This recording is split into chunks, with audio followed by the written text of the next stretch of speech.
السلام علیکم۔ کہانی کا عنوان وہ دروازہ جو 2 سال بعد بھی کھلا رہا۔ وہ رات عام رات جیسی نہیں تھی۔ بارش تیز ہو رہی تھی اور کراچی کی ایک سنسان گلی میں ایک شخص دیوار کے ساتھ ٹیک لگائے کھڑا تھا۔ اس کے کپڑے بھیگ چکے تھے، آنکھیں جھکی ہوئی تھیں اور ہاتھ میں ایک پرانا لفافہ تھا۔ وہ جانتا تھا کہ اگر آج یہ دروازہ نہ کھلا تو شاید اس کی زندگی کا آخری حوصلہ بھی ٹوٹ جائے۔ اس شخص کا نام حارث تھا۔ چند سال پہلے تک حارث ایک کامیاب بزنس مین تھا۔ اس کے پاس بڑا گھر، قیمتی گاڑی، عزت اور پیسہ سب کچھ تھا۔ لوگ اس کے ایک کال پر کام کر دیتے تھے اور اس کی بات کو اہم سمجھتے تھے، مگر حارث کی سب سے بڑی کمزوری یہ تھی کہ اس نے حلال اور حرام کا فرق مٹا دیا تھا۔ وہ سمجھتا تھا کہ پیسہ جیسے بھی آئے بس آنا چاہیے۔ حارث کا بزنس ایک پرانے دوست کے ساتھ تھا۔ ایک دن اس دوست نے 10 کروڑ روپے کا ایک بڑے سودے کی بات کی۔ حارث نے لالچ میں آ کر بغیر سوچے سمجھے ہاں کر دی۔ کاغذات پر دستخط ہوئے اور کچھ ہی دنوں میں وہ دوست پیسے لے کر غائب ہو گیا۔ فون بند ہو گئے، دفتر خالی تھا اور حارث کے ہاتھ میں صرف کاغذات رہ گئے۔ حارث نے عدالتوں کے چکر لگائے، وکیل بدلے، سفارشیں کی، مگر ہر جگہ اسے خاموشی ہی ملی۔ اسی دوران اس کی ماں شاید بیمار ہو گئی۔ وہ ماں جو ہمیشہ اسے حلال کمانے کی نصیحت کرتی تھی، ایک رات وہ دنیا سے رخصت ہو گئی اور حارث کی زندگی سے آخری سہارا بھی چھن گیا۔ ماں کے بعد حارث کی زندگی بکھرنے لگی۔ کاروبار ختم ہو گیا، گھر بک گیا اور بیوی نے بھی اس مشکل زندگی کے ساتھ چلنے سے انکار کر دیا۔ دوست پہلے ہی دور ہو چکے تھے۔ حارث اب ایک چھوٹے سے کرائے کے کمرے میں رہتا تھا، جہاں نہ سکون تھا نہ امید۔ نماز اس سے چھوٹ چکی تھی اور دعا کرنا بھی اس نے چھوڑ دیا تھا۔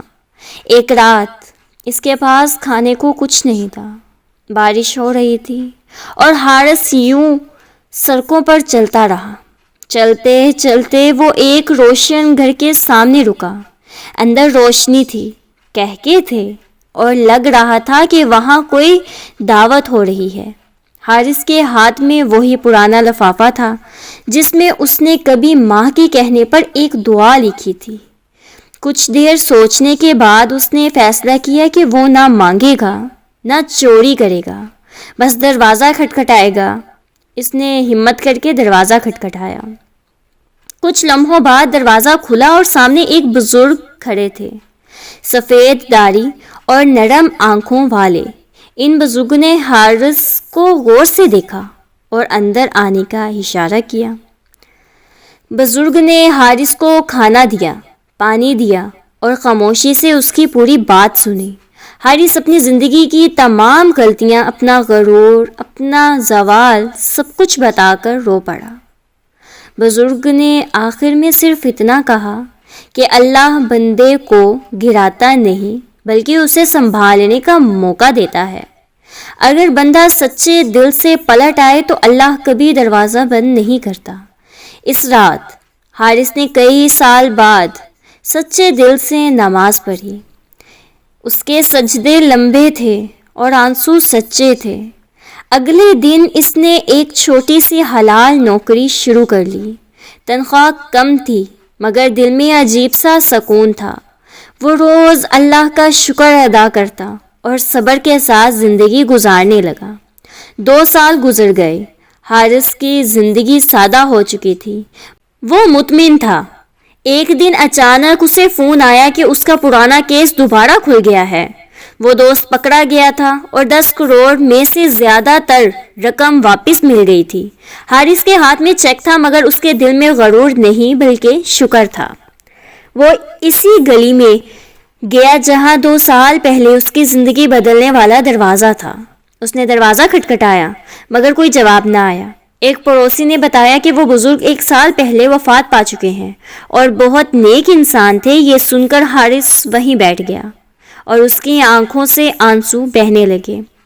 حارث کو اس دن یہ بات سمجھ آ گئی کہ اللہ نے اسے صرف پیسے واپس نہیں دیے بلکہ اسے صبر، ایمان اور سکون بھی دیا ہے۔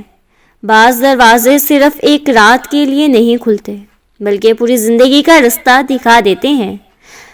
کبھی کبھی اللہ خود دروازہ کھولتا ہے اور وقت گزرنے کے بعد یہ بھی دکھا دیتا ہے کہ جو صبر کرتا ہے وہ کبھی خالی ہاتھ نہیں رہتا۔